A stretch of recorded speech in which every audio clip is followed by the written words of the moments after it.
étapes pour ce soir. Tout ce qu'on a dit, je vais essayer de revenir un peu plus en arrière.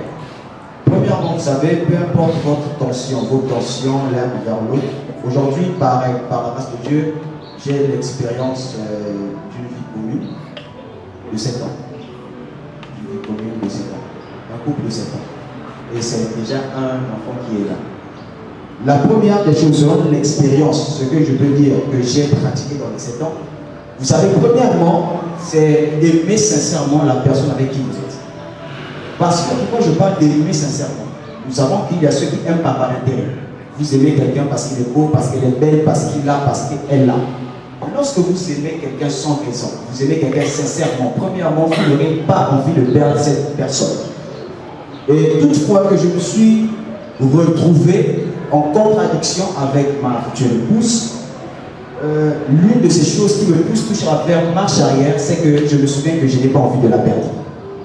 Je suis en train de me voir un jour, je marche, je passe quelque part en route et je la vois dans les bras de quelqu'un d'autre. L'inhomme. Je me rends compte que j'aime trop pour voir demain la personne que j'aimais hier entre les mains de quelqu'un d'autre. Ça veut dire que la perdre. Premièrement, l'amour. Sincèrement, j'ai dit, lorsque vous aimez, vous n'allez pas aimer celui, vous n'allez pas vouloir perdre celui que vous aimez. Deuxièmement, les souvenirs. Lorsque je me mets en colère, vous savez, dans les 7 ans, je pourrais compter combien de fois nous nous sommes dit que je ne veux plus de toi. Je ne peux pas compter, peut-être que ceux qui sont mariés ici, peut-être papa Kaïs sera aussi d'avis avec moi avant d'être marié. Combien de fois, plusieurs couples ici, on dit je ne veux plus te parler. Toi et moi c'est fini, c'est fini, c'est fini. Vous savez, sous l'effet de la colère, tu peux dire que c'est fini, c'est fini, c'est fini, mais lorsque ta colère finit, tu comprends que tu ne peux pas vivre sans l'autre. Les souvenirs. Je commence souvent à me rappeler des beaux moments que nous avons passés. Lorsque vous avez l'art de voir les souvenirs, vous n'allez pas quitter la personne que vous aimez. Vous savez, au ciel, Dieu au ciel, il a souvent 2 livres devant lui. C'est le livre des prières et le livre des souvenirs. Et il y a un livre que Dieu ouvre souvent, c'est le livre des souvenirs.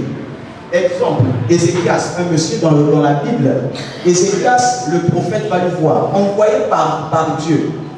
Ézéchias, le prophète, vient lui dire, prépare ta maison parce que tu vas mourir. Tu vas mourir, prépare ta maison. Ézéchias, lorsque le prophète part, il rentre en prière, il commence à rappeler à Dieu, comme ça dit, souviens-toi, souviens-toi. Et Dieu était dans l'obligation de voir les livres de souvenirs. Voilà pourquoi on dit qu'un bienfait n'est pas perdu devant Dieu. Or, si nous avons l'art de se comporter comme Dieu, nous nous focalisons sur les souvenirs. Vous savez, généralement, nous les hommes, nous sommes capables d'oublier 99% de bien pour 1% de mal. Ça, c'est l'homme. Il reste 5 secondes. Pardon? Il reste 5 secondes. D'accord. Donc, pour finir, les souvenirs sont très importants. Et pour finir, là, dernier point, je donne l'humilité. L'humilité, pour conclure, l'humilité, c'est savoir demander pardon même lorsque vous avez raison. Merci beaucoup. Merci. Deuxième question. Nous avons 1 minute. 1 minute.